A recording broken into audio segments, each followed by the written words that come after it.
Boa noite, queridos amigos, queridas amigas. Estamos mais uma vez ao vivo, dentro das atividades do nosso Seridó Espírita, para mais uma edição desse nosso já esperado, ansiosamente a todas as segundas-feiras, Café com Kardec e amigos. Fechando esse mês de agosto, que foi um mês de agosto recheado de muitas emoções, hein?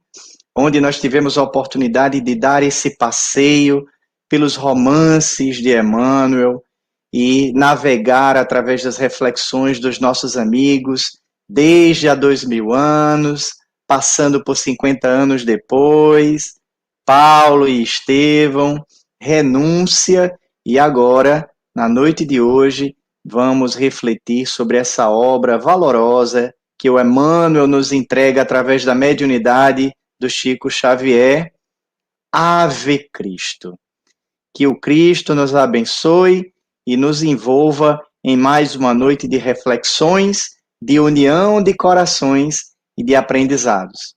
Estamos ao vivo pelo canal Seridó Espírita, estamos também ao vivo pelo canal da TV7, nessa parceria, e também através do Facebook, os dois primeiros pelo YouTube, né? Vocês já sabem, e também pelos Faces, tanto do GEBEM de Parelhas, quanto do Sementes do Cristo de Acari, e também o Seara de Luz de Currais Novos. Um abraço aos amigos e amigas que já estão conosco aí, colocando seus comentários, presentes conosco, para que a gente possa iniciar, mantendo esse clima, trazendo já a emoção que com certeza vai contagiar a nossa noite. A gente convida aqui primeiro para a tela o nosso querido amigo Wesley, para que ele possa, antes de apresentá-lo assim como debatedor da noite de hoje, meu amigo, a gente traz você com o convite de fazer um momento aí de arte, sempre presente também dentro das nossas atividades, né, nos múltiplos momentos em que a gente tem atuado dentro do Seridó Espírita, sempre trazendo a arte também para junto das nossas reflexões, para protagonizar os nossos momentos de divulgação. Boa noite, Wesley, meu amigo querido. Boa noite, Igor. Eu acho que a melhor coisa desse café com Kardec são os amigos maravilhosos que a gente está sempre vendo e revendo por aqui. Boa noite a você e a todos que estão nos vendo nesse momento. Muito bem, eu vou pedir para que você faça esse nosso momento aí de harmonização, como só você bem sabe fazer, e aí depois eu trago os nossos outros amigos aí para a tela, que vão dividir contigo também. Hoje você acumula função aqui no nosso café de hoje, né? E Vamos lá. depois a gente vai trazendo aí os nossos amigos aí para junto, para que a gente possa iniciar. Então, o que é que você traz para a gente, a guisa de reflexão inicial, meu amigo? De Maravilha. Vamos música, lá. né? De arte. Vou trazer uma canção do meu amigo Aldo Montelovich, que é do grupo Razão Áurea de Curitiba. E depois, grupo AME chamado. Né? Então vamos lá. Quem quiser ter paz a vida inteira tem que ver pensar de outra maneira. Basta procurar e vai saber, vai saber. Quem quiser ter paz a vida inteira tem que ser estar de outra maneira. Basta procurar e vai saber, vai saber. A chuva que cai é água em obra do Pai. A chuva que cai é água em obra do Pai. Eu quis saber onde morava minha dor. Achei o endereço na rua Falta de Amor. Quem quiser ter paz a vida inteira tem que pensar de outra maneira. Basta procurar e vai saber, vai saber. Quem quiser ter paz paz a vida inteira. Tem que ser estar de outra maneira. Basta acreditar e vai saber, vai saber. Eu quis saber onde nasceu a solidão. Achei o seu berço, onde falta o perdão. Quem quiser ter paz a vida inteira, tem que ver pensar de outra maneira.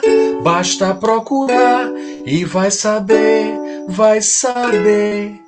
Quem quiser ter paz a vida inteira, tem que ser estar de outra maneira. Basta acreditar que vai saber, vai saber.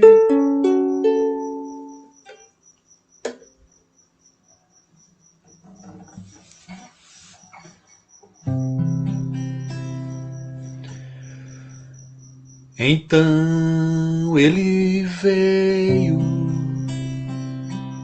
disse já é hora de partir,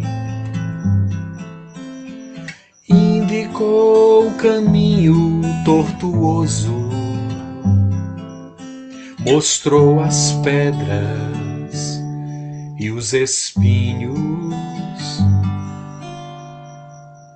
E quando viu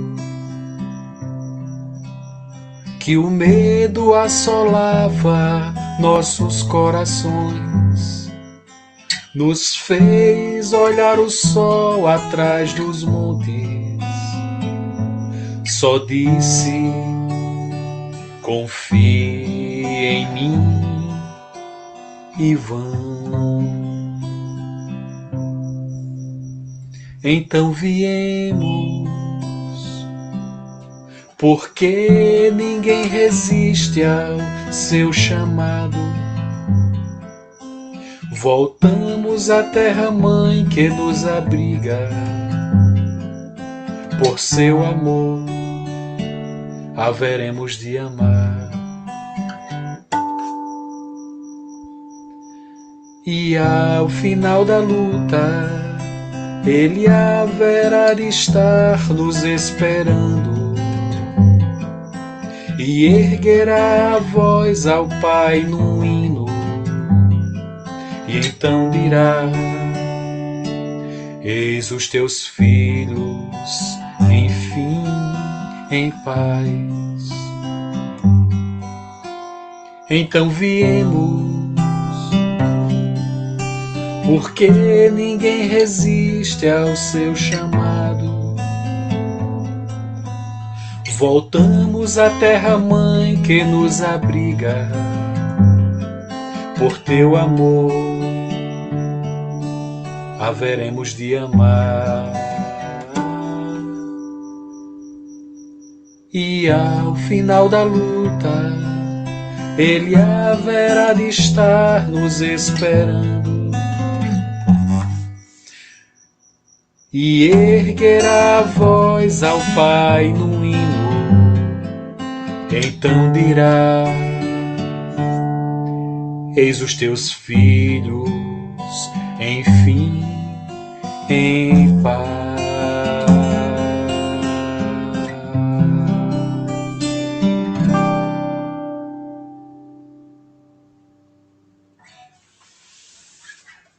Oh, maravilha! Sempre muito bom, né? E o chamado, nesse momento em que a gente vai refletir exatamente sobre o Ave Cristo, é por demais oportuna. Mas Wesley, vamos já chamar aí os seus amigos e amigas que estarão contigo aí nessa noite de reflexões. Vocês viram, gente, que vocês vão ver que a gente trouxe um time aí reforçado para essa última edição do Café de Agosto, fechando os romances de Emmanuel. Aí eu vou trazer aqui para a nossa telinha também a nossa querida amiga Socorro. Seja bem-vinda, Socorro. Tudo bom, minha querida? Tudo bem, Igor? Boa noite, Igor. Boa noite, Wesley. Boa noite a todos que estão nos assistindo nessa noite. É uma grande alegria poder estar aqui com vocês hoje. Mais uma vez, né, Igor? Mais uma vez, muito bem, Socorro. É sempre bom revê-la, né? Florindo essa nossa noite aí, trazendo a sua contribuição, sempre muito bacana, né, para esse nosso bate-papo. Temos também aqui o nosso querido Micael. Ô, Boa noite. Micael, tudo Boa bom, meu noite. amigo? Tudo bem, é uma alegria enorme. Principalmente vendo o pessoal aí da Crenorte, que eu vejo com saudade. Eu era do Ceará de Jesus, antes de vir para o Seridó. Então, é um prazer rever, nem que seja aqui em live, os amigos lá de Natal. Muito bem. Então, e para fechar esse quarteto fantástico da noite de hoje aí, eu vou ficar só aqui me embevecendo com os comentários aí, com as reflexões. A gente tem o nosso querido amigo Alisson, o grande âncora. Eu estou aqui mais uma vez substituindo você nessa mediação aí, tentando ver se eu consigo manter a altura, né, da qualidade das mediações desse café, viu? Seja bem-vindo, Alisson, hoje como debatedor, atuando diretamente, né, nas discussões. Seja muito bem-vindo. Boa noite, meu amigo. Obrigado, Igor. Boa noite a todos aqui que estão aqui na telinha. E boa noite também a todos que nos acompanham aí nos diversos canais, né? E podem colocar no chat também, viu? Se vocês preferirem ficar com o Igor nos próximos cafés é ele, porque eu prefiro que ele seja o mediador. Mas é sempre uma alegria, Igor, as brincadeiras, nesses momentos em que estamos juntos. Esse momento do café, né, um dos momentos, inclusive, pioneiros do nosso movimento nesse formato, né? Depois a gente começou a ter também uma série de outras iniciativas, né? Pelo menos aqui no nosso nível do movimento Potiguar. É sempre muito bom, não é? Porque a gente tem essa possibilidade, já que a gente está distante, tendo que se ver por essa telinha de computador, né? Pelo menos dividir a tela com amigos queridos e poder dar uma dinâmica. Acho que o café tem sido um grande sucesso por conta disso, né? Porque a gente sempre consegue dar uma dinâmica, fica muito bacana a interação, vai podendo bater essa bola com os nossos amigos, a gente já vai colocando aí para vocês, repitam sempre o que tem acontecido em todos os cafés, interajam, coloquem as perguntas à medida que a gente for tendo a fala dos nossos debatedores aqui ao longo do café, coloquem suas impressões que a gente vai, né? Depois de um momento, a gente sempre na dinâmica do café tem um momento inicial de fala dos nossos irmãos e depois, na sequência, a gente precisa se alimentar da participação de vocês, né? Então vamos ficar aqui atentos aos comentários para que depois, na sequência, a gente possa ir fazendo o bate-bola também. Então, para que a gente possa começar, né, a gente vai convidar, eu estava brincando aqui com os nossos amigos, que eu chamei meio que na ordem inversa, e agora a gente vai começar na ordem alfabética, né? E vou convidar o nosso amigo Alisson. Eu acabei não apresentando, mas nós estamos aqui num café muito, muito íntimo de trabalhadores aqui do nosso próprio movimento, né? Membros natos aí desse nosso Seridó Espírita. Então, acabei não fazendo as apresentações, e porque acho que dispensa, todos nós conhecemos aí o Alisson, a Socorro, o Wesley e o Micael como trabalhadores muito assíduos do nosso Seridó Espírita, do nosso movimento espírita Potiguar, né, do nosso movimento espírita de uma maneira geral. Então, é sempre muito bom estar com vocês, e a gente então vai iniciar esse nosso momento, né, de bate-papo. Eu estou agora aqui, para mim eu não estou vendo você, Alisson, na minha tela. Eu não sei se os outros também estão. não estou vendo, não. Eu achei até que era problema na minha internet. Sim, acho que ele caiu, vai entrar de novo. Certo. Então, enquanto isso, a gente vai. Será que foi uma estratégia para inverter a ordem, hein, Socorro? Sei O que você não, acha? Não O nosso sei. Alisson teve aqui um probleminha, mas assim, antes de o Alisson, né, enquanto o Alisson está entrando aí já já, é muito bacana essa iniciativa, né, de a gente ter podido ter essa experiência do trazer o Alisson de volta aqui, a gente ter essa experiência de mergulhar nos romances, né? E eu, assim, é sempre difícil, né? Porque a gente condensar o conteúdo e a riqueza de uma obra, mesmo que em 1 hora e meia de debate, é sempre desafiador, né? Então, sempre que eu faço trabalho sobre obras, né? Eu costumo dizer que é muito mais um grande momento propaganda, né? O nosso desafio com a nossa fala, ressaltando os pontos que a gente acha que são mais relevantes, é deixar o gostinho para que as pessoas vão lá e mergulhem. Isso aconteceu com certeza nas 4 últimas edições do Café, e eu não tenho dúvidas que nessa vai ser diferente. Então, Alisson, eu vou ver se eu aprendi aqui os novos recursos aqui do nosso StreamYard, já vou deixar você um pouco maiorzão aí na nossa tela, e a gente vai ficar aqui acompanhando, olha, consegui, deu certo. E a gente vai ficar aqui acompanhando, o que é legal, porque a gente fica aqui todo mundo juntinho o tempo todo na tela, né? Enquanto aquele que está com a fala vai se destacando. Então, aquele momento inicial em que vocês vão trazendo as considerações iniciais de vocês, para que depois, na sequência, a gente possa iniciar o bate-bola. Uma boa noite a todos os nossos amigos que estão conosco. É contigo, Alisson. Tranquilo, meu amigo Igor, muito obrigado. É um momento interessante que vamos falar um pouco sobre a obra Ave Cristo, né? Finalizando assim esses 5 romances de Emmanuel, nesse verdadeiro seminário que acaba sendo o Café, não é isso? E eu gostaria de começar, e se possível no final, terminar com a seguinte leitura: Ave Cristo, os que vão viver para sempre te glorificam e saúdam. É uma frase marcante desse livro, o qual é interessante porque é um dos livros que eu não tinha lido ainda, dos romances de Emmanuel. E como na semana passada nos candidatamos para fazer esse café, se agora a gente vai ter que correr atrás e ler, né? E eu me apaixonei pela leitura.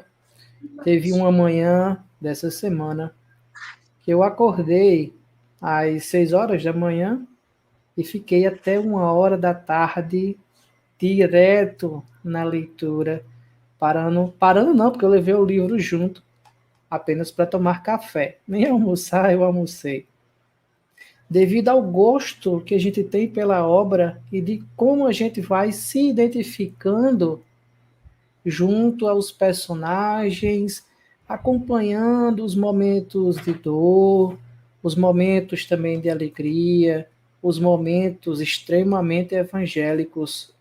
E isso proporciona com que a gente mergulhe na obra e comece a fazer de forma muito singela, guardado as devidas proporções, o que aconteceu com Chico, que é se envolver, e ele vislumbrou todo o ambiente da obra, e a gente consegue adentrar na obra e sentir aqueles momentos que está lendo no livro. E isso é um recurso que apenas verdadeiros best-sellers, né, verdadeiras obras fenomenais proporcionam na gente no campo da leitura. E aqui eu vou deixar para os demais colegas falarem sobre as perspectivas, talvez, de cada personagem ou da obra como um todo.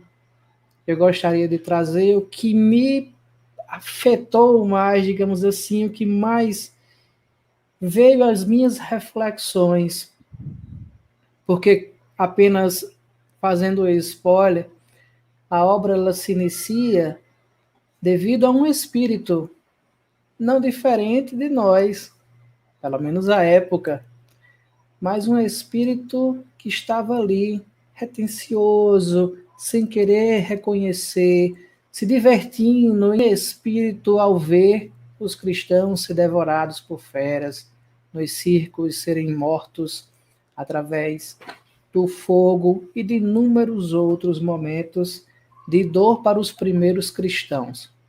Porque os romances de Emmanuel, nessas obras históricas, de há 2000 anos, 50 anos depois, Ave Cristo, Paulo e Estevão, a gente vai perceber como era o povo romano em cima dos cristãos, dos nazarenos, dos cristãos primitivos, onde eu acredito no meu pequeno olhar de uma certa inveja pela segurança que os cristãos tinham. Inveja essa que nós também, pequenos de terceira ordem, também sentimos, mas não mais com sensações vingativas. E os romanos colocavam a culpa por todas as misérias de pestilência, de tudo que acontecia nos cristãos, que tinham uma fé diferente dos deuses de pedra que Roma tinha. E imolam inúmeros cristãos durante toda esses séculos, na verdade, os primeiros séculos. E a gente vai acompanhando. E vai muitas vezes se identificando. Porque, ora, a gente faz a identificação com as nossas dores no dia a dia, o quão são ínfimas e pequenas.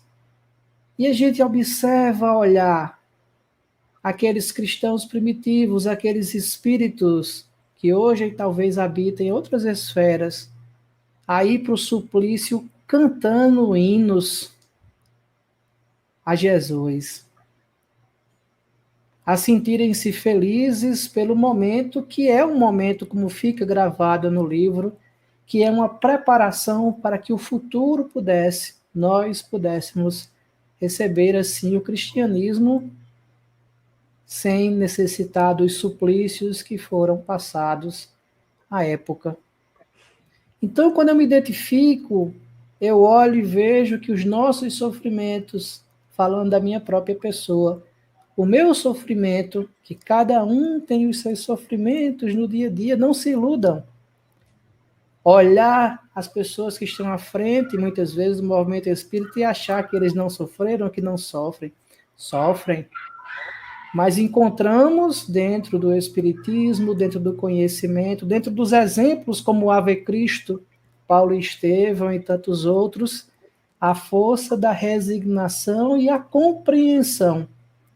Porque a gente vê em obras maravilhosas como essa, onde Tassiano, que é o seu personagem, é um dos personagens principais de toda a obra, é necessário que a dor e o sofrimento o atinja de formas, às vezes, que é penosa, porque a gente vê o sofrimento ser muito intenso, mas para quebrar, literalmente, vou chamar assim, um espírito renitente e passar a deixar o orgulho, a vaidade, os desejos de vingança, a violência para trás nas existências vindouras. Então, quantos de nós, ou que eu, poderei ter feito em encarnações passadas para necessitar, aí não é merecimento, é necessitar, muitas vezes, pedindo, orientado no plano espiritual, por benfeitores que conseguem olhar além do meu pequeno olhar, que aquele sofrimento ele é necessário como objeto de aprendizagem, para que quando eu venha desencarnar, venha olhar para o sofrimento e dizer, Ave Cristo. Que bom que passei na atual encarnação o sofrimento que ilumina o meu espírito. Então, essas obras de Emmanuel, como muitos dos expositores já falaram, elas são necessárias serem lidas e relidas, estudadas, compreendidas e sentidas, principalmente, para que a gente possa colocar, não para o outro como expositor, mas para colocar dentro da minha própria existência. Quais são os exemplos que afetam o meu coração, que afetam o meu íntimo? Quais são os exemplos que me encaminham assim, um degrauzinho a mais, uma angelitude, a compreensão do mundo, a compreensão do universo, a compreensão do meu próprio eu. Então, Ave Cristo foi mais uma das obras que me encantou, e que faz com que eu reflita a necessidade ainda de um planeta de expiação e provas passar sofrimentos e olhar para mim, para os meus, para os outros, o porquê e entender o sofrimento que nos bate e a força que necessitamos ter para vencer resignados e ir, guardado as proporções, semelhante aos primeiros cristãos, ir às feras, mas enfrentar o que nos cabe para o nosso crescimento.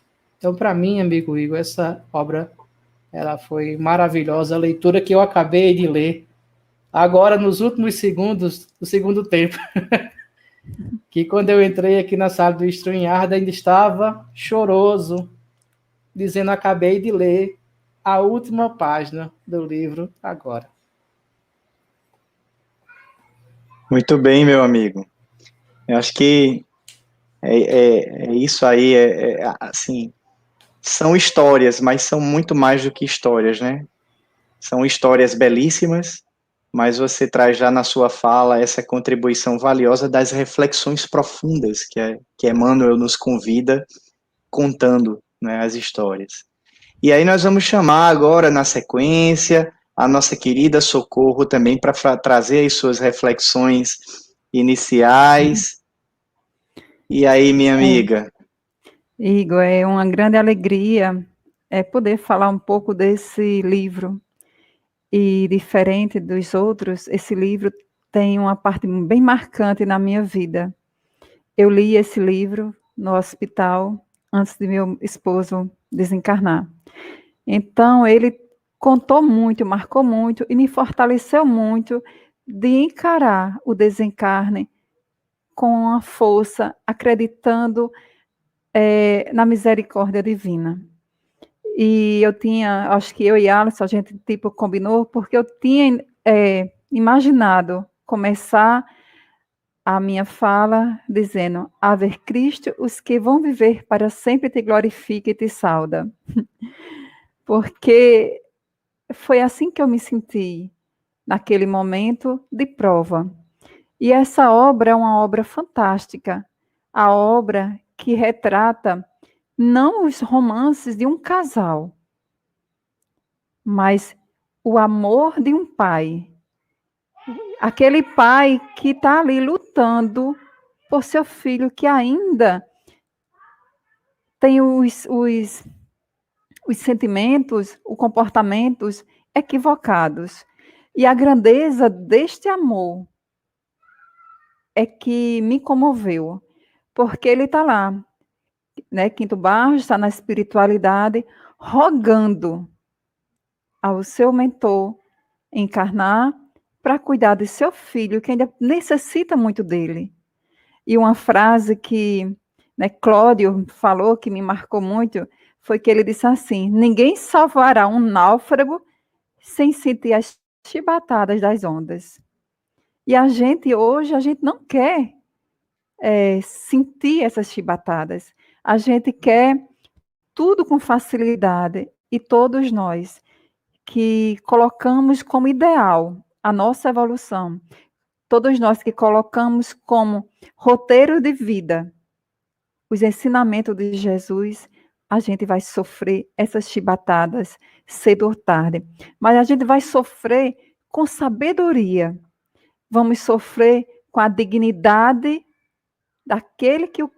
do que o Cristo nos ensinou. E é muito, muito lindo, porque Quinto Barros, ele passa por momentos cruciais.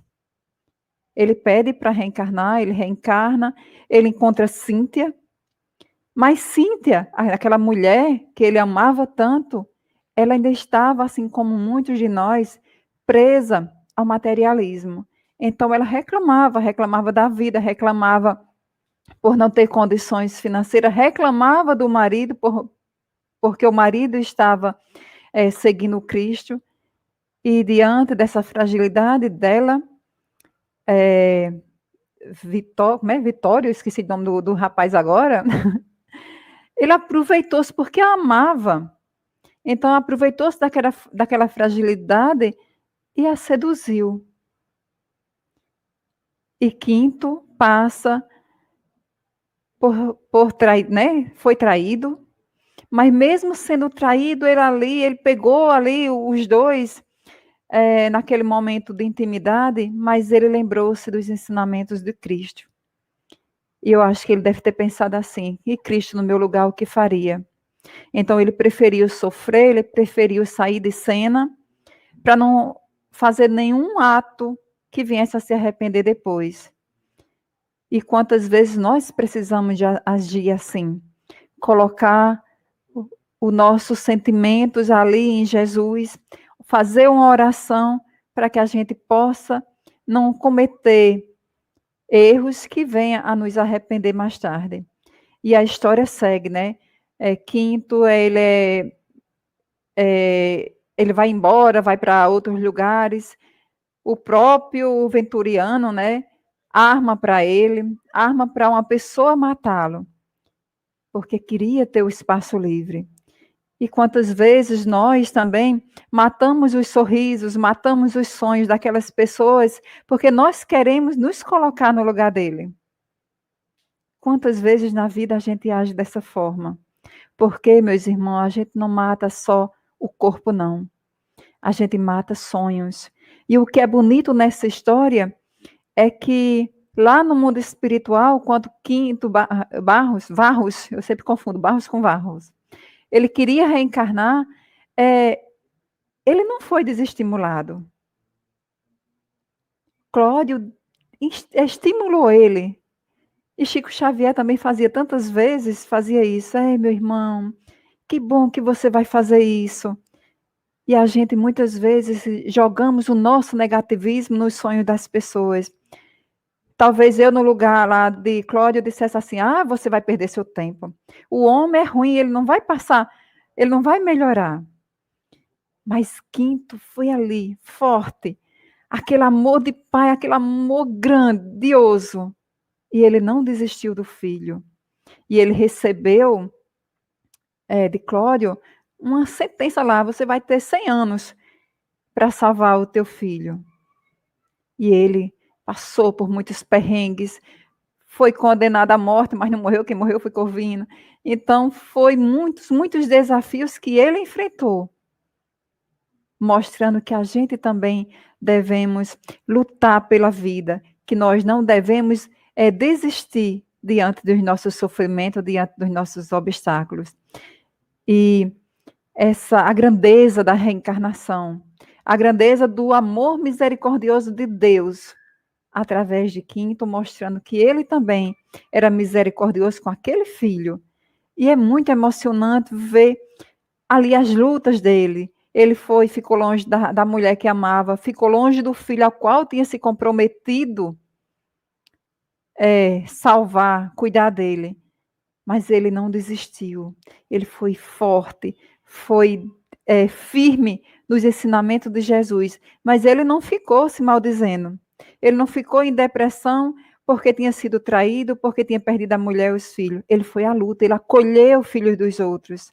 Ele amou as outras pessoas, ele cuidou, preenchendo aquele vazio que existia nele, nos dando o exemplo que a gente deve fazer o mesmo papel. E naquele instante que eu estava no hospital, que eu li toda essa história, eu sabia naquele instante que ia passar por esse momento crucial da separação, mas me fortaleceu muito, vendo a história de Quinto, vendo o quanto ele foi perseverante e vendo o quanto a grandeza da imortalidade nos conforta. A gente saber que vamos estar com os nossos entes queridos, cedo ou tarde. E a gente entender que as pessoas, assim como nós, cada um tem o seu grau de evolução. Quinto estava no patamar mais elevado, mas ele não pôde abandonar o filho que estava ali, ainda rastejando na materialidade, nos apegos, na crença dos deuses. E o interessante é que a Bíblia tem o Pentateuco, Kardec tem o Pentateuco e Emmanuel também tem o Pentateuco dos romances, que vem nos ensinar com grandes exemplos. Então, meus irmãos, essa obra foi fantástica na minha vida. Foi uma obra que me confortou e vai ficar marcado para sempre. Muita paz. Obrigado, Socorro, minha amiga. Eu já vou trazendo aqui o Micael para a tela. E aí, Micael, o que é que mais lhe chamou a atenção? O que é que você traz para a gente, a guisa de reflexão inicial sobre essa obra maravilhosa aí de Emmanuel? Primeiro, Emmanuel consegue levar a gente àquele tempo. A gente consegue entender a sociedade romana daquela época. A gente vai ver também a evolução moral de alguns personagens durante o livro. E o que é magnífico, como vem trazido a Quinto Varro, que tem essa concessão de ajudar durante 100 anos, mas aí vai mostrar o que é magnífico nessa história. A gente vê nos dois planos, no plano físico e espiritual. Então a gente lê a respeito de Irineu, que foi discípulo de Policarpo de Esmirna, que por sua vez foi discípulo de João Evangelista. A gente vai ver aquela formação em Lyon, hoje, Galha, Dunense naquele tempo, do que teria sido o final do cristianismo primitivo. Vai também nos mostrar como é que o cristianismo conseguiu, diante de tantas represálias, ter se propagado e se tornado, mais tarde, a religião oficial do Império Romano. Então, ele vai resgatar toda essa tradição do cristianismo com uma riqueza impressionante, porque a gente vai ver que o trabalho não acaba com o martírio. Aqueles que deram sua vida por Jesus, martirizados, acompanham seus tutelados do plano espiritual, dando-lhes forças no momento decisivo.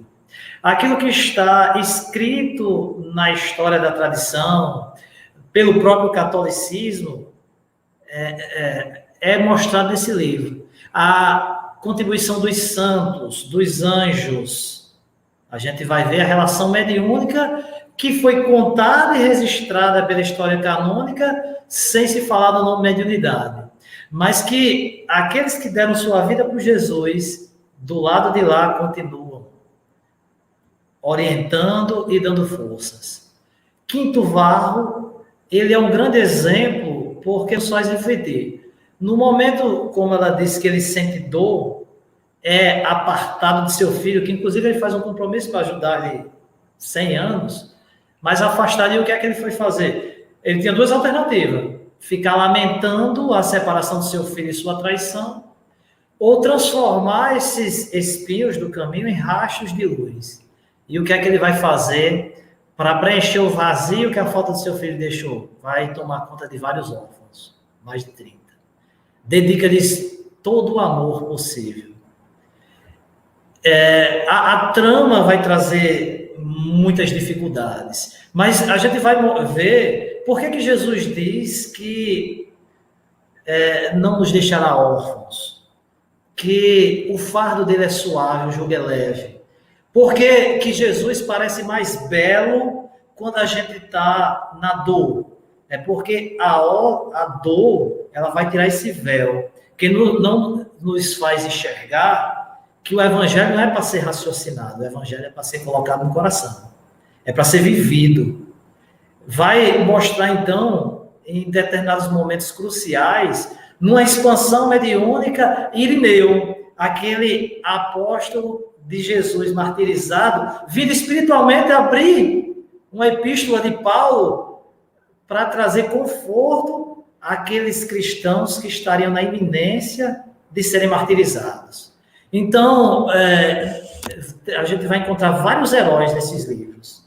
E vai entender também esse processo de propaganda, porque querendo esmagar o cristianismo, querendo sufocá-lo, fazer que ele se extinguisse, o Império Romano fez grande propaganda, porque aquelas pessoas estavam dando o exemplo de uma força moral desconhecida até então na Terra. Porque alguém caminharia para a morte na frente dos martírios mais atrozes, sem tremer, regozijando-se, cantando. E vai não acabar a história com aquele desencarne com Jesus. Olha que coisa impressionante. Quando a gente vai ver o martírio dizendo, olha, lá vem Irineu, e ele mostra as palmas de suas mãos, resplandecendo grande luz. Fulano, que teve a língua arrancada brutalmente em seu martírio, traz ali um grande ponto de luz. E as marcas dessa exemplificação, que foi até o ápice do sofrimento físico, vai reluzir espiritualmente. Isso dá-nos muita força para quando estamos passando pela dificuldade, nos lembrarmos desse heroísmo e dessa força moral que chegou a esse ponto. Então a gente começa a pensar, se eles conseguiram isso, eu passo pelo meu problema. Quando Socorro conta a história dela, é bem interessante que nesses momentos de grande dor, é importante a gente reler esses livros. Esse, pela quinta vez eu li, mas Socorro me contou algo muito especial, que fizeram o evangelho, conversaram, e cada um, filho, ela, declarou o amor que tinha, agradeceu a ele, o pai, esposo que foi, e disse, vá em paz, que todos nós te amamos muito. E aquilo impressionou o médico. O médico chega para ela e diz, eu ainda não tinha visto com tanta conformidade. O desencarne do esposo de Socorro era alguém saudável, que nunca tinha tido uma dor de cabeça na vida. E é a primeira vez que adoece, que tem uma dor de cabeça, poucos meses depois desencarna. Então fosse outro caso, influenciado com outras influências, desesperador. Mas como essa obra de Emmanuel foi importante nesse momento de dor, como o heroísmo desses cristãos nos dá forças, e como personagens ainda duros, no egoísmo, no orgulho de raça, nos inspiram para que nós não sejamos os orgulhosos de hoje, que se sentem superiores. A gente vai ver um dos personagens principais do livro, Tassiano, por orgulho, quanto sofrimento ele não trouxe para si. E a gente vai vendo o drama de Emmanuel há 2000 anos, por orgulho, quanto sofrimento não se trouxe. Então a gente vai refletindo sobre o orgulho daqueles personagens. Essa questão de se sentir superior. Às vezes, como espíritas, a gente se acha detentor de uma revelação tão especial que a gente acha que a nossa revelação é superior do que outras religiões. Grande engodo. Então, quando a gente estiver pensando nessa superioridade mentirosa, se alguém pensar nisso, lembremos do caso de Tassiano. Lembremos dos casos dos adulteradores do cristianismo, dos complicadores, porque o cristianismo foi algo simples e espiritual, algo, não a construção teológica, mas algo do tipo, olha para você mesmo. O exemplo de Jesus há de nos guiar como roteiro iluminado. E a gente vai começar a refletir. Por exemplo, eu não quero fazer spoiler, mas eu quero falar de um personagem não tão relevante, que é Súbrio, aquele que foi encarregado de matar Quinto Varro nessa história. Vocês vão ler, vai ver que ele matou outra pessoa. E esse Súbrio, ele vai abrir a mente dele para o cristianismo. Só que ele não tinha ainda condição moral de aceitar o cristianismo naquele momento. O próprio Tassiano também não tinha condição moral quando seu pai o apresenta. Mas aí ele vai mostrar a mudança moral do personagem durante a história. Até o momento em que alguém está apto. Então, Súbrio, quando aceita, ele não estava espiritualmente apto ainda, não tinha, e compreende errado, comete um suicídio. Muito importante para a trama da história. Mas percebam que muitas pessoas ainda não estão preparadas para entender o Evangelho de Jesus na sua essência mais sublime. E essa preparação é o quê? É construir a humildade, a fraternidade em nossos corações, nos empenhando em extirpar as nossas más inclinações, principalmente o orgulho e o egoísmo. A gente vai ver, por exemplo, a esposa de Quinto Varro que o trai e o pensa morto, mais na frente arrepender-se do que fez, abrir seu coração para Jesus, digamos assim, iniciar o processo. Mas ela simplesmente enlouquece ao ver o martírio de alguns cristãos. É justamente a lei de causa e efeito se apresentando. Aquele que constrói, planta espinhos, infelizmente se espetará nos espinhos que plantou. E mais aquele que planta flores, vai poder colher as flores. E se a gente não pode voltar atrás para recomeçar lá atrás, fazer diferente, mas a gente pode agora começar a construir esse novo fim. Essa é a grande mensagem desta obra magnífica. Que Jesus bate no nosso coração e nos chama o tempo todo para tirar o evangelho do raciocínio e edificar em atitudes de humildade e fraternidade. Vai nos ensinar que a mensagem mais eloquente do evangelho é através da vivência.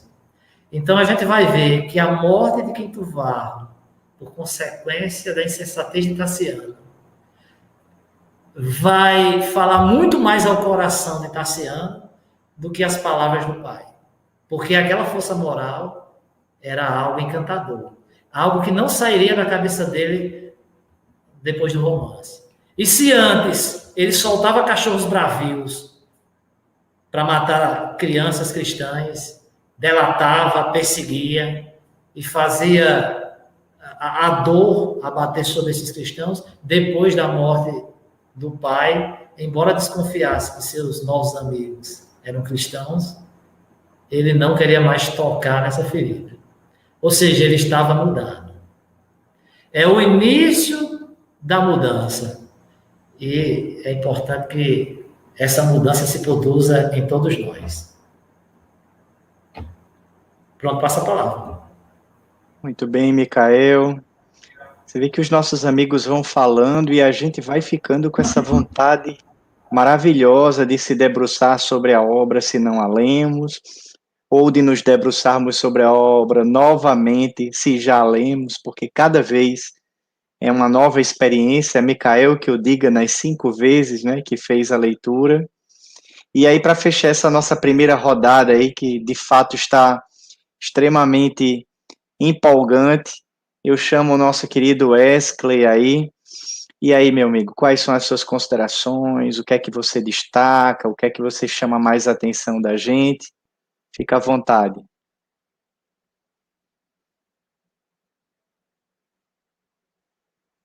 Wesley. Ave Cristo. Ave Cristo. Aqueles que vão viver para sempre te glorificam e te saúdam. Lembrando que a palavra ave é original do latim, salve. Está aí no título do livro, essa obra do ano 1953. Foi o ano que a minha querida mamãe nasceu. Então, inesquecível para mim. Fechando esse ciclo de obras de Emmanuel. Interessante notar que o subtítulo do livro é Episódios da História do Cristianismo no século III. Então, nós temos um cabedal, uma cascata, uma cachoeira de informações preciosas, muitas vezes fora dos livros de história. Muitas vezes sendo descobertas informações através desses livros que depois foram confirmadas através da ciência. E são informações recentes. Isso aconteceu com muitos episódios do livro Paulo e Estevão, por exemplo. Portanto, meus amigos, vocês que ainda não se debruçaram, vocês que ainda não derramaram lágrimas de emotiva felicidade por esse cristianismo primitivo, corram corram para esses livros, porque eles nos provocam sensações indescritíveis de esperança, de compaixão, de amor pelo cristianismo, pela figura representada pelo próprio Cristo. No início do livro, pegando um gancho aqui com as falas de Micael e de Socorro e fazendo uma costura, eu lembro de um título de um livro do espírito Victor Hugo, através da médium Zilda Gama, maravilhosa médium, que psicografou tantos livros maravilhosos como Almas Crucificadas, e um desses livros do espírito Victor Hugo se chama Dor Suprema. Então, quando eu li os primeiros 3 capítulos de Ave Cristo, eu me lembrei desse título, porque, vejam só, Quinto Varro decidiu reencarnar, pediu autorização ao seu mentor e amigo Clódio, e esse é o primeiro capítulo do livro, onde lá no plano espiritual eles conversam, e Quinto Varro diz a Clódio: Clódio, eu gostaria de voltar. E Clódio diz: mas homem, você não precisa não. Fique por aqui, a gente tem outras missões aqui, você pode até subir aí para umas esferas superiores. Temos muita coisa boa para você aí. Aí ele disse: olha, eu deixei um filho que está em maus lençóis. Ele está lá na Terra, está desencarnado e fica lutando ali contra os grupos cristãos. Tá perdido, tá completamente perdido. Eu quero voltar, por favor, eu quero uma permissão para voltar, porque eu quero ajudar. Então vejam só, ele voltou exclusivamente, especificamente para ajudar seu filho Tassiano. Aí o que acontece? Quando ele renasce, que se casa com Cíntia Júlia, e o menino tá com 1 ano de idade, ou seja, tava a faca e o queijo na mão, né? Eu vou criar esse menino, vou passar todo o amor para ele, ensinar as benesses do cristianismo, do evangelho de Jesus, e vamos ter uma vida ótima de construção no bem e tal. Quando a criança faz 1 ano de idade, como foi relatado, a mulher dele trai ele com Opílio Vetúrio. E eles acabam se separando, e ele fica numa dor só, e vai pedir ajuda a um grande cristão da época, chamado Apio Corvino. Né? Então, vejam só, o cara reencarnou exclusivamente para ajudar o filho, mas o filho com 1 ano de idade, ele é afastado do filho. E vai e pega um barco e vai morar em outra localidade. E o que me fez lembrar esse título do livro de Victor Hugo, Dor Suprema. Então, renasce só para ajudar o filho, é separado do filho. Tem que ir morar em outro estado ou em outro país. Sim, ele vai para a região das Gálias, ele vai para a França. Então ele estava ali em Roma e vai para as Gálias, vai para a região da França. Lembrando que o Império Romano, naquela época, era praticamente boa parte da África, boa parte da Europa e o Mediterrâneo inteiro. Né? Era um grande império. Então, ao ser separado, imagine só, você já é separado do filho, e aí, no meio de uma viagem, você descobre que tem alguém tentando lhe matar, só que aquela pessoa que estava tentando matar ele, que é o Flávio Súbrio, descobre que Quinto Varro era filho de um cara que tinha ajudado ele no passado. Aí eu me lembro de Chico Xavier: o bem será teu advogado em toda parte. Aí ele disse assim: rapaz, aí a cereja do bolo da dor suprema para mim é essa. Então ele disse: rapaz, eu ia matar você, mas eu tenho uma dívida com seu pai. Ele me fez um bem lá no passado e por isso eu resolvi poupar você. Aí o cara, todo feliz, entre aspas, disse assim: eu resolvi poupar você, mas eu tenho que matar alguém, então eu matei aquele seu companheiro, que era o mestre dele, né? Então nesse momento ele quase enlouqueceu. Nesse momento eu imaginei: meu Deus, isso é uma dor suprema. Afastado da família, afastado do filho, para quem ele veio exclusivamente para ajudá-lo, e ainda matam um querido amigo, mentor dele, mestre, no lugar dele. E a partir daí, ele se renuncia como sua antiga personalidade e substitui o Apio Corvino na atividade com as crianças na igreja nas Gálias, como disse o Micael. E aí o livro da sequência. Eu só posso dizer que nós não podemos dar nem 0,5% aqui das informações, das emoções, dos sentimentos despertados por tal obra. Vão lá e leiam. Eu quero dizer, inclusive, Alisson mostrou a edição dele, eu estou com a minha aqui, e eu estou doando essa edição, que é mais recente, para a Biblioteca Alta de Souza, do Núcleo Espírita Seara de Luz, e vai estar disponível para quem quiser pegar emprestado assim que o Seara voltar às atividades. É isso. Muito bem. Wesley, são muitas emoções realmente. Os nossos amigos aqui estão meio tímidos hoje. Eu não sei se eles se envolveram tanto com a emoção aí de Alisson, que já começou a live já com os olhos vermelhos aí. Ele pensou que o povo não ia notar, mas colocaram aqui nos comentários, notaram, Alisson. Depois vem Socorro, trazendo essa reflexão que eu acho tão rica, Socorro, que assim, é o relato pessoal, é o quanto a obra teve de importância na sua vida, numa experiência marcante. Isso transforma tudo, isso dá outro significado para tudo. Depois o Micael foi falando para a gente com a sua emoção também, de alguns momentos marcantes, e você fecha dessa maneira. Eu acho que a turma que está nos acompanhando aí, pelo Seridó Espírita, pela TV7 e pelos Faces das Casas, sentiram essa emoção, né? Como uma certa amiga nossa que está aqui nos bastidores, podendo se emocionar tranquilamente, que ela não está na tela, então aí fica tudo bem, né?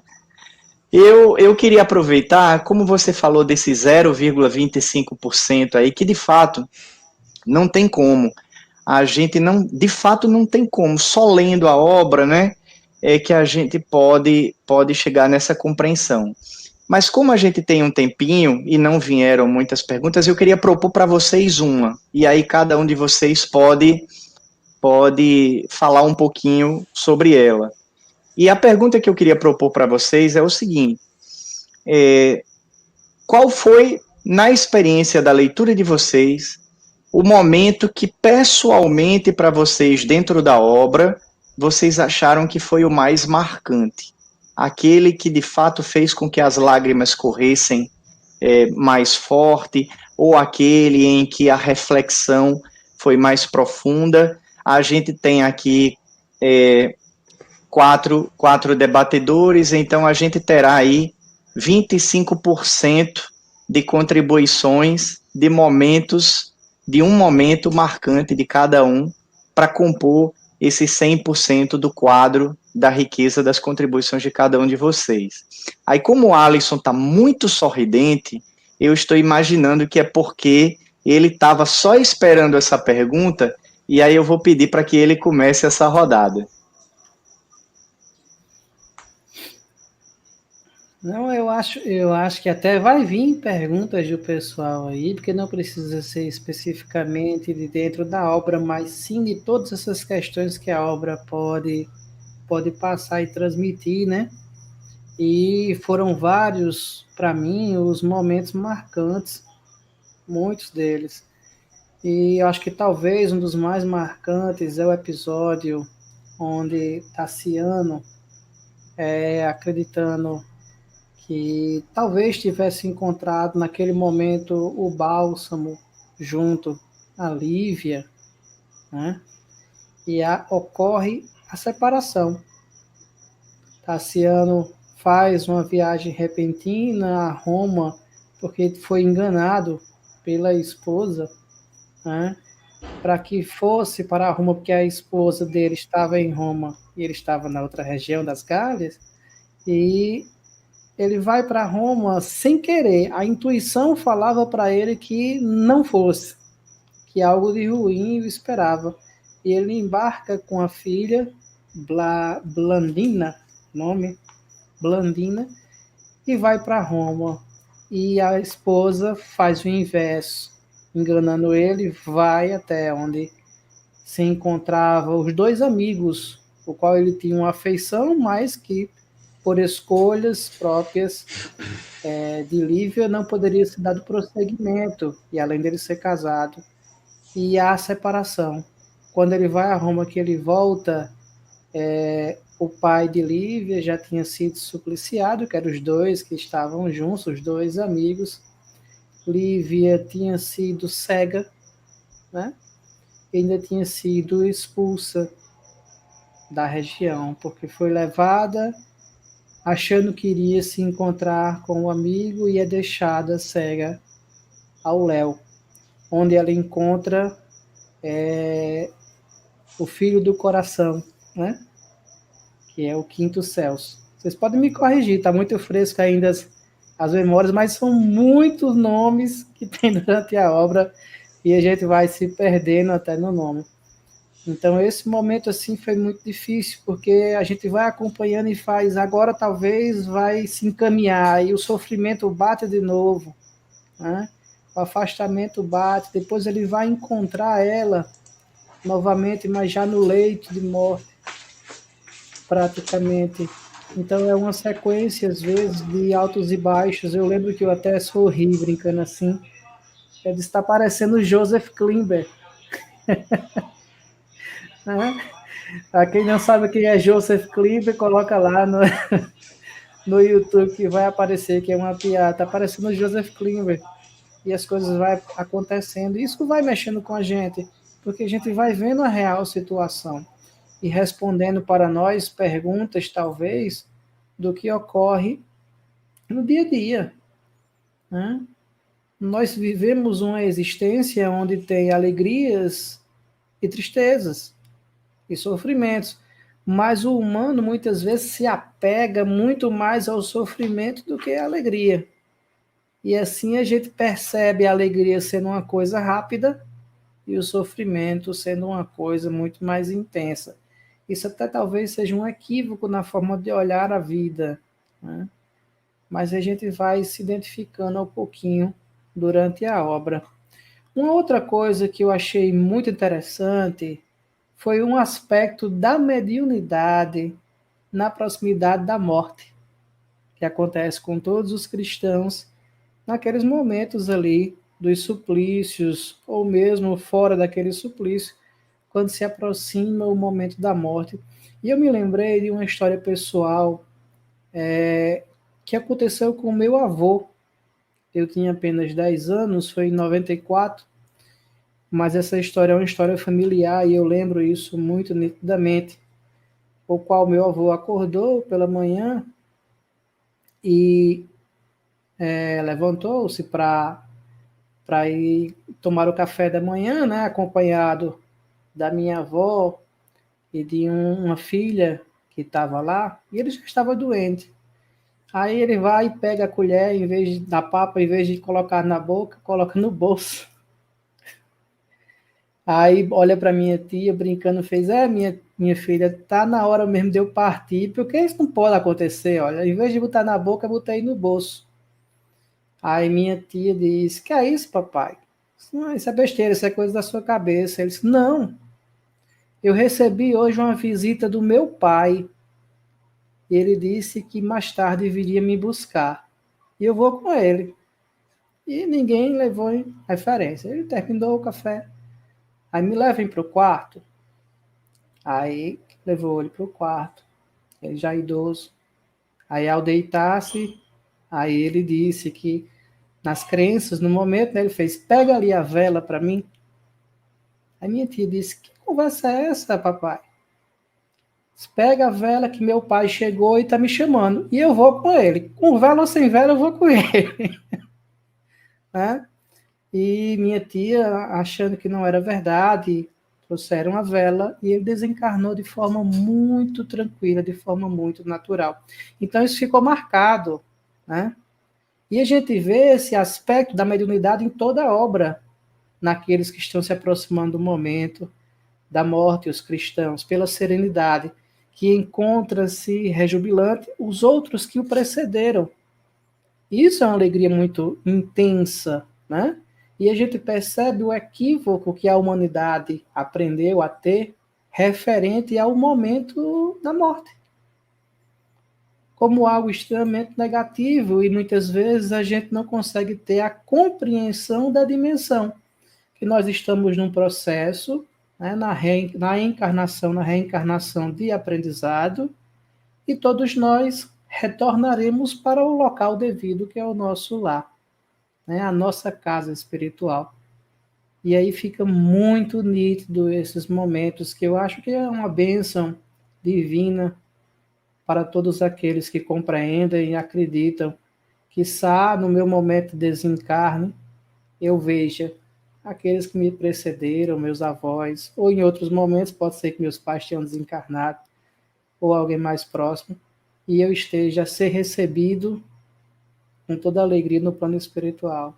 Então, é algo assim que não é a morte que a gente almeja, porque a gente a compreende, mas almeja que o momento seja, pelo menos, parecido, como é relatado no livro.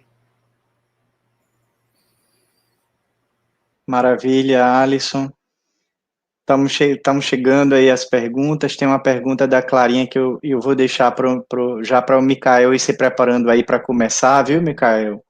Mas antes eu queria trazer o Wesley aqui para a tela, para rapidamente aí, até inverter um pouco, como as perguntas estão chegando, a gente vai dando um dinamismo, mas vale a pergunta primeira também, se vocês quiserem incluir no momento da fala de vocês que mandam aqui. Mas eu queria, Wesley, aproveitar para destacar, já que a gente está fechando um ciclo, e pedindo para você falar um pouquinho sobre a qualidade literária desse conjunto de obras. Chico Xavier, e falando até da mediunidade que Alisson utilizou como ponte, sofreu muitas perseguições, muitas dúvidas se estabeleceram, ele foi acusado de fraude muitas vezes. Parnaso de Além Túmulo já deveria ter sido suficiente para tirar qualquer dúvida com relação a isso, como primeira obra, porque quando a gente vê os vários estilos lá de diversos poetas, isso já deveria bastar para que a gente pudesse, no mínimo, dar o benefício da dúvida. Mas não bastasse a primeira obra, depois a gente vê, por exemplo, nessa sequência de romances, o rigor literário, a construção literária.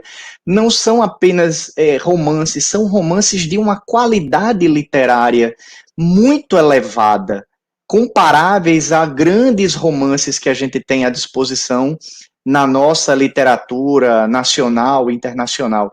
Então eu queria que você falasse um pouquinho para a gente sobre isso, esse destaque do primor literário, das construções que Emmanuel vai fazendo para a gente ao longo dessa série de romances. Interessante, Igor, você falar isso, porque nós podemos classificar que houve no movimento espírita um movimento recente de revalorização dessas obras, podemos dizer assim, a partir do seminário Paulo Estevão, de Haroldo Dutra Dias. Isso aí tem uns 10 ou 12 anos. E nesse seminário, Haroldo diz o seguinte: olha, esse aqui não é um dos 10 melhores livros espíritas, não. Para mim, é um dos 10 melhores livros da história da humanidade. Digno de um prêmio Nobel. Então ele disse sobre Paulo Estevão. E realmente nós notamos, e eu sou da área de letras, né? Eu me formei em literatura brasileira, literatura portuguesa. E gosto de ler bastante, e leio realmente essas obras aí do mundo literário. Recentemente eu li um livro de Leon Tolstói chamado Senhores e Servos, ele que tem um estilo muito denso também, de construção psicológica das pessoas, de uma descrição das paisagens de uma forma muito bem costurada, e isso eu noto também nos romances de Emmanuel. Todos esses 5, o Paulo Estevão, Renúncia, Ave Cristo, há 2000 anos e 50 anos depois, tem um estilo literário muito característico. É interessante frisar, e isso foi falado em um dos cafés passados, foi realizado um filtro através da informática das obras de Chico Xavier. E é impressionante notar o resultado, que foi notado 95% de diferença, por exemplo, no estilo literário do espírito Emmanuel para o espírito André Luiz. Isso é um nível altíssimo de diferenciação de estilo, onde são consideradas a forma das construções dos parágrafos, a forma de colocação de ideias, de descrição de paisagens, de descrição psicológica dos personagens. Então, Emmanuel, dentro da sua genialidade como um escritor de literatura, e isso suplanta a ideia de estar escrevendo uma obra dita espírita, porque o seu estilo literário, dentro do campo da literatura histórica, tem todos os requisitos encontrados nas obras de Leão Tolstói, nas obras de Victor Hugo, nas obras de Graciliano Ramos, nas obras de Guimarães Rosa, ou seja, uma costura perpassada em todo o livro, onde nós notamos uma linguagem rebuscada, onde nós notamos um lirismo e uma poesia escrita em prosa, de forma que nos captura, de forma que nos leva a fortes emoções, porque a arte tem essa função também de, até de uma forma inconsciente, nos provocar sensações, nos provocar uma sensação de déjà vu, nos relembrar experiências passadas, nos despertar a imaginação para a construção imaginária de lugares, de pessoas e de situações, vivenciando sentimentos, emoções tão comuns a todos nós. É por essas e é por outras que essas obras de Emmanuel estão no panteão das grandes obras literárias da humanidade. E quando a própria ciência, quando as pessoas se despirem um pouco mais de determinados preconceitos, com certeza essas obras vão se expandir, vão ser admiradas. Eu gosto de dizer que, por exemplo, a obra Boa Nova, de Chico Xavier, pelo espírito Humberto de Campos, poderia estar sendo estudada pelas pessoas das outras religiões, porque são os bastidores do Evangelho. Assim como as obras de Emmanuel, em seus romances históricos, nos trazem informações arrepiantes sobre o cristianismo primitivo. Então nós só temos a agradecer a Emmanuel, a Chico, pela possibilidade de nos debruçarmos sobre essas obras maravilhosas. Maravilha, Wesley. Eu acho que eu quis chamá-lo, sabendo da sua formação, para que a gente pudesse fazer esse reforço realmente ao primor literário, né? São romances assim que de fato se igualam às grandes obras. Alisson levantou o dedinho, pode ficar à vontade para complementar, meu amigo. Só quero fazer uma intervenção, algo que o Wesley falou muito interessante, que chama a atenção das obras, né, em si, e que isso surgiu assim uma necessidade talvez de estudo maior a partir de Haroldo. E é interessante observar, só pode mexer um, viu, dos administradores. Todo mundo é administrador. Tava demorando, aí eu fui querendo deixar você grande, mas eu disse, ele por certo ele não quer, tá tirando. Pode ir de novo, tenta aí. Rapaz, era você, Wesley. Fez uma pegadinha comigo, rapaz. Tá vendo? Perdão. A gente tem visto também nos últimos anos, ou talvez no último ano, uma perspectiva também de muitos estudiosos espíritas fomentando algo que é importante. Como o Wesley falou, de Haroldo levantou essa bandeira e houve esse retorno ao estudo. Muitos expositores também estão levantando a bandeira, e isso é muito importante, da necessidade do espírita retomar a estudada das obras básicas e das obras complementares, citando que as outras obras, realmente elas não são complementares. A gente tem uma gama de obra muito grande. Elas são comentários que trazem comentários das obras básicas e das obras complementares. Então, dentro das obras básicas, no cabedal kardeciano, nós temos muita obra para estudar, né?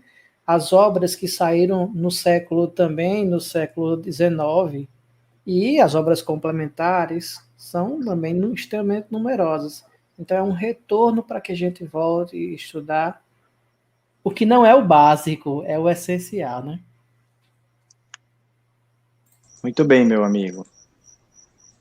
Micael, a nossa querida amiga Clara, ela coloca aqui para a gente uma pergunta qual é a principal relação dos romances de Emmanuel com os nossos dias atuais? Eu acho interessante essa pergunta da Clara, porque ela desafia a gente justamente a fazer a ponte.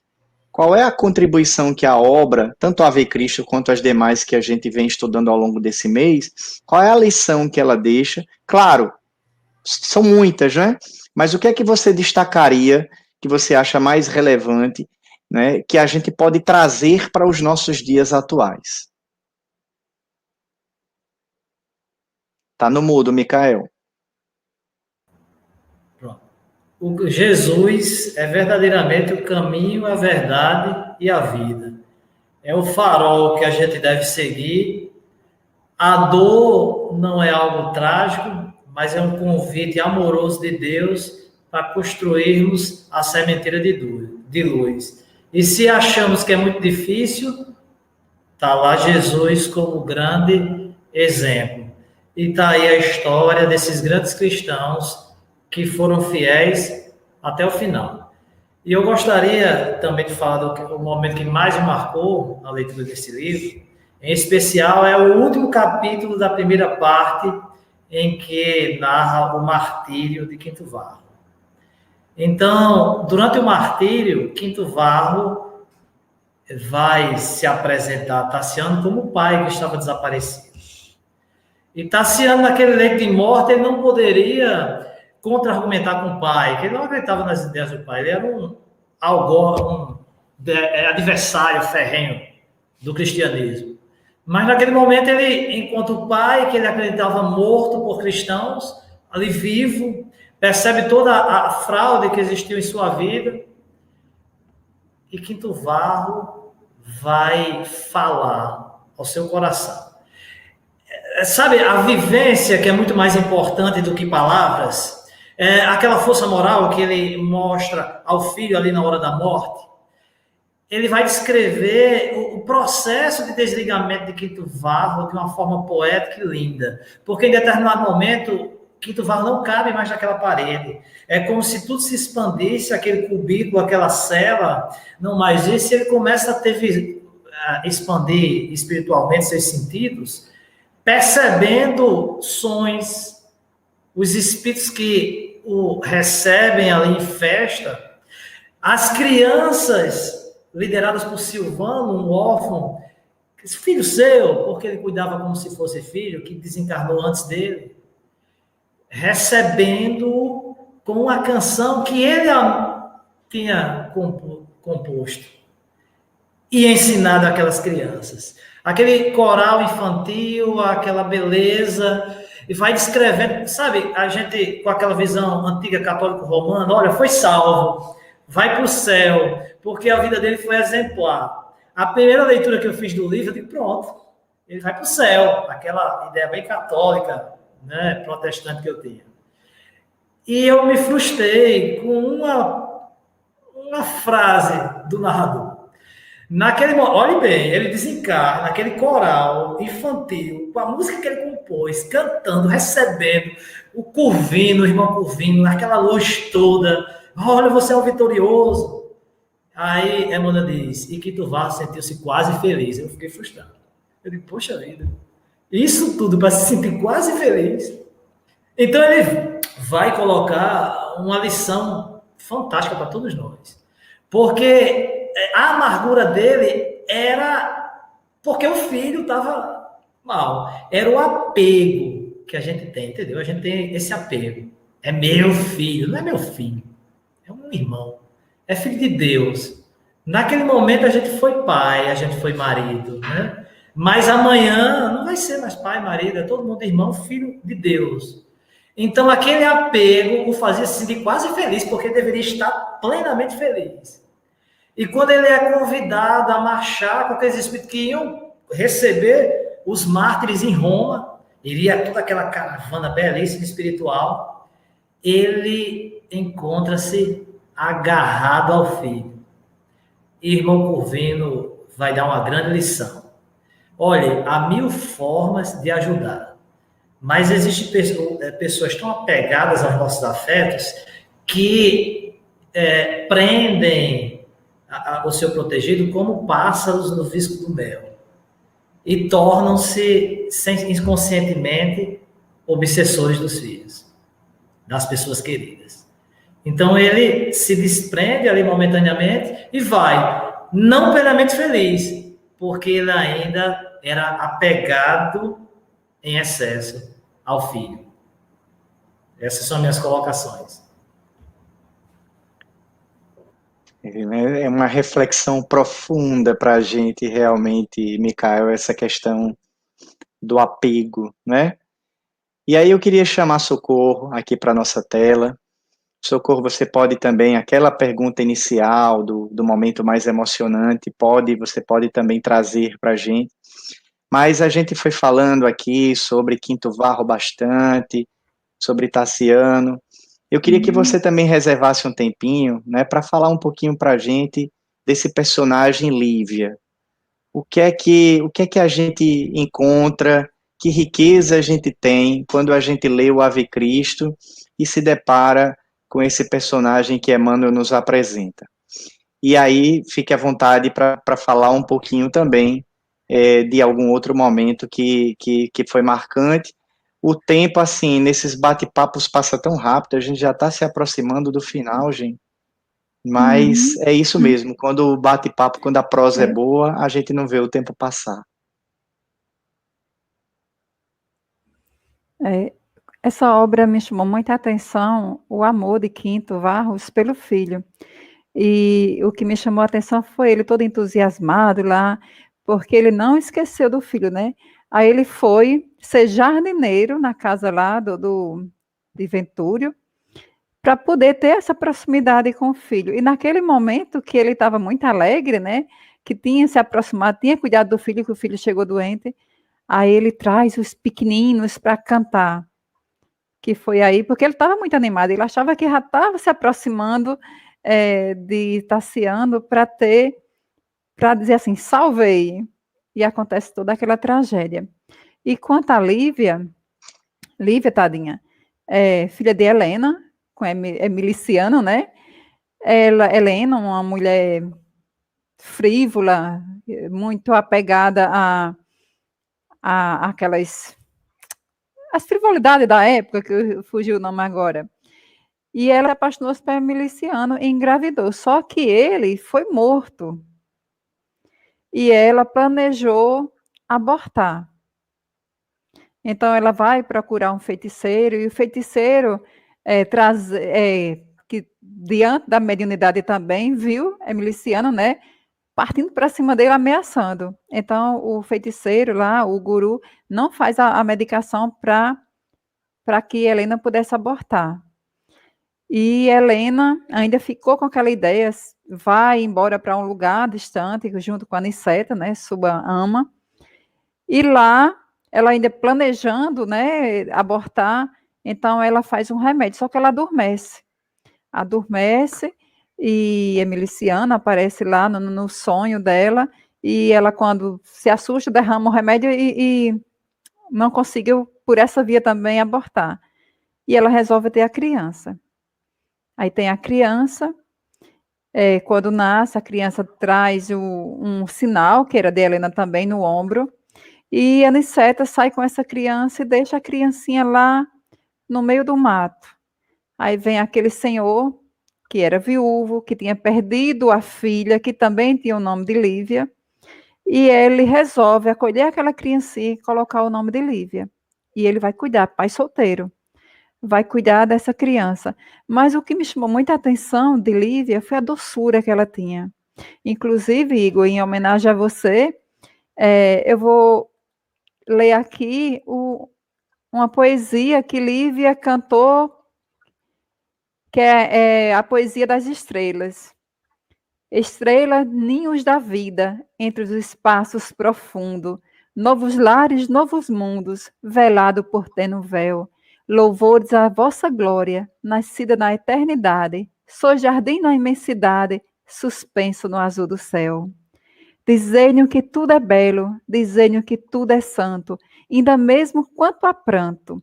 No sonho que nos conduz, proclamai a terra estranha, dominada de tristeza, que em tudo reina a beleza, vestida de amor e de luz. Coisa linda. Quanto a noite faz mais fria, pela dor que nos procura, rompei a candeia escura, que nos prende o coração, acendendo a madrugada, no campo do novo dia, onde a aventura irradia eterna ressurreição. E essa melodia, ela cantava lá, e Tassiano, ao longe, junto com Blandina, escutou, né? E foi aí onde se aproximaram Lívia de Tassiano, e se apaixonaram. Mas assim como há muito sofrimento nessa obra, Helena, mais uma vez, apronta. Helena, junto com a outra amiga, joga aquele ácido nos olhos e Lívia se torna cega. Mas mesmo assim, como você vê, a grandeza da espiritualidade, a grandeza da reencarnação, Lívia encontra quem? O Quinto Barros, que agora é, né, Quinto Celso. E Quinto Celso ali vai cuidar dela naquele momento, que é quem vai se aproximar de Tassiano para conquistar aquele amor. É muito bonito, Lívia com aquela toda doçura, cuidou da mãe de Quinto Celso, e mostrando o quanto era grande, o quanto ela acreditava em Jesus, o quanto a sua fé, mesmo nos momentos mais difíceis, onde ela estava cega, ela não desistiu. É muito bonita essa obra, minha gente. Eu convido todos vocês a lerem, e vocês vão se emocionar, terminar como eu e Alisson terminamos chorando, né, Alisson? Verdade. E Socorro, nesse muito de bonito. Lívia também, só para complementar, a outra parte que me chama muita atenção é que Lívia no leito de morte e Tassiano traz Helena e Lívia demonstra nenhum tipo de raiva por tudo que a mãe, sem saber que era mãe, tinha feito de sofrimento para ela. Só almas muito boas. Só almas grandiosas conseguem isso. E ela, assim, ela demonstrou, né, um perdão, o amor mesmo. Ela amava aquela mãe mesmo sem conhecê-la. E soube perdoar ela ali no leito de morte. E pobre de Helena, coitada, ainda muito equivocada, não conseguiu viver com a culpa, cometeu suicídio, né? Meus amigos, que maravilha, que maravilha. O Júlio faz um comentário aqui que é interessante, que reflete também as obras de Emmanuel. Ele diz que realmente as obras mexem conosco, as emoções brotam fáceis, é verdade, Júlio. E é incrível como nós somos transportados para aqueles cenários. É verdade mesmo, é a oportunidade de fazer uma viagem no tempo, e que essa viagem é propiciada, mais uma vez, pelo primor das descrições que Emmanuel nos traz, não é? De como ele vai, de fato, transportando a gente. Muitos amigos nossos aqui colocando gratidão por esse momento, inclusive destacando aqui o comentário da nossa querida amiga Cíntia.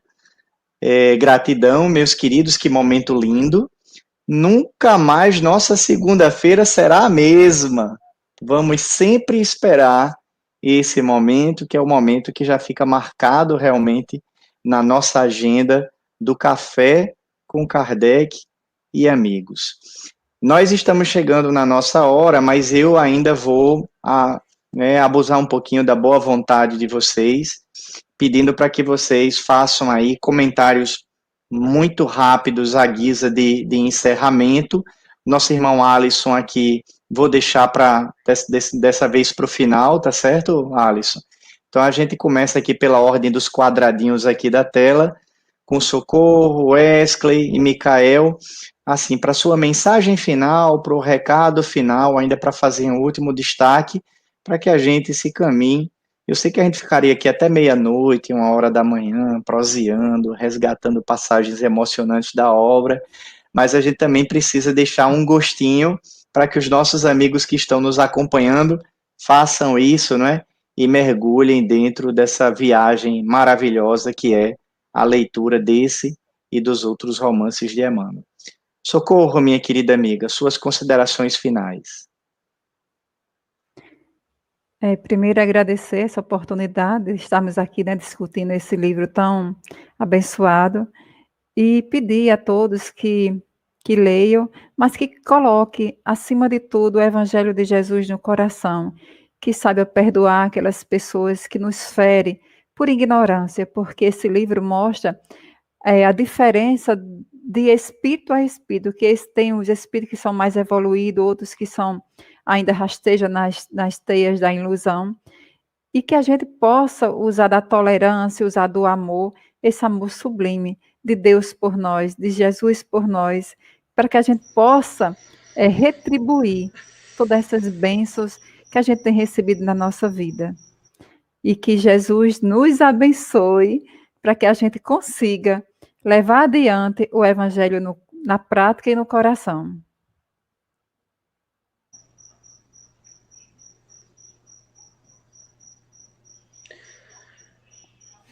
Quinto Varro é condenado à morte por ser cristão.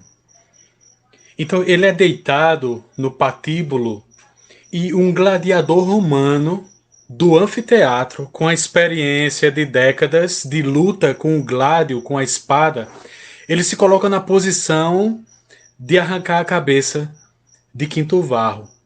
Mas diz Emmanuel que poderes invisíveis atuavam para que o gume da espada não atingisse o lugar visado. Por 3 vezes, o gladiador romano desce a espada e não consegue acertar no pescoço de Quinto Varro. E existia uma lei que dizia que se em 3 vezes o algoz não conseguisse executar a vítima, ela deveria ser cessada aquele momento de decapitação. E foi o que aconteceu, mas muito machucado, com os ferimentos, Quinto Varro é levado para o calabouço de volta. E aí ele ouve o hino que foi citado por Micael, de crianças encabeçadas por Silvano, crianças em espírito. Silvano foi uma das crianças que foram atendidas por Quinto Varro, e elas entoam o seguinte hino: companheiro, companheiro, na senda que te conduz, que o céu te conceda a vida, as bênçãos da eterna luz. Companheiro, companheiro, recebe por saudação nossas flores de alegria no vaso do coração. Seja bem-vindo, Quinto Varro, de volta ao plano espiritual.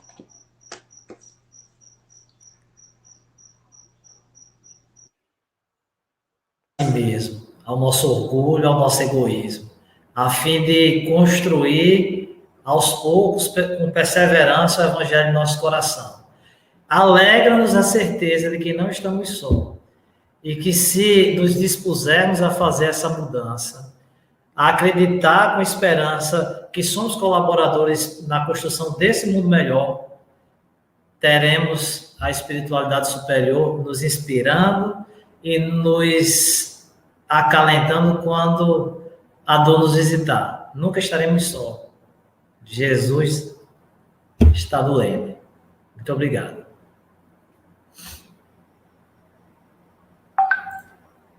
No fim do livro, já próximo ao suplício, a gente vai encontrar Tassiano junto ao seu filho do coração, Quinto Céus, que é a reencarnação do seu pai, Quinto Varro.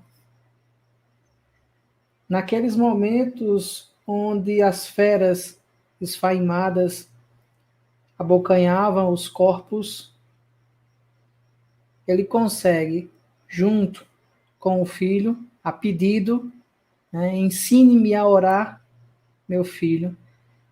E o filho, enquanto estava sendo com o corpo incendiado, reza junto com ele o Pai Nosso, que nós conhecemos.